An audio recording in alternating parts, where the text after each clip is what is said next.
Okay, so I'm piggybacking off my last video. Go check out my other short because this might not make sense. But I'm pretty sure with me being able to prove the misrepresentation of a debt when you're not properly bonded and collecting debts in my state on both defendants, then that means in statutory damages, the FDCPA I think allows only $1,000. So I'm already getting two. I'm already getting two off the rip. On top of whatever. Now, mind you, in my state, you get something called treble damages. That's 3 times the amount. So if we just do that, that's $6,000 if they award that to me, right? But because I got claims, and I'm pretty sure they are, or I'm pretty sure they're going to give me more because this is not a first time offense for LVNV. They are in cases after case after case. Now, here's the thing: I asked them to settle, and they wanted to play in my face. So now I'm going for the max amount. So, just off the rip, y'all, but if we just going off of it, check my other videos out again. Like I said, you'll know where this is coming from. But just off the rip, if I was able to just prove those two things, if that's all they gave me was $2,000, I still for the debt that they got for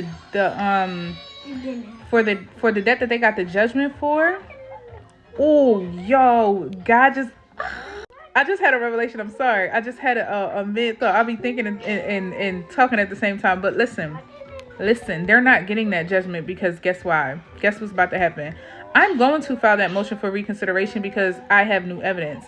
And that evidence is going to be the fact that they're not properly bonded, which means that judgment that was entered, that default judgment that was entered against me, technically should be voided because you cannot get a default judgment when they're technically not supposed to.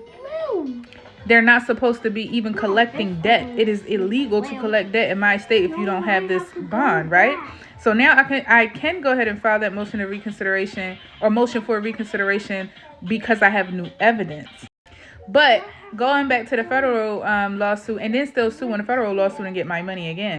Because what I was going to say was because that default judgment is $600, that if I was awarded $2,000, that's going to offset, which means I would be up $1,400. So either way, I'm satisfied. I can satisfy that debt on top of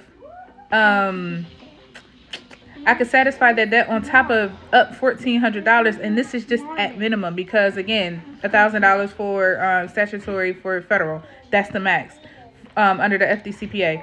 But I'm going back to that state court, and I'm going to file that motion for reconsideration, and I'm going to challenge that bond because how are you collecting on a debt that you technically aren't bonded for? When I tell y'all.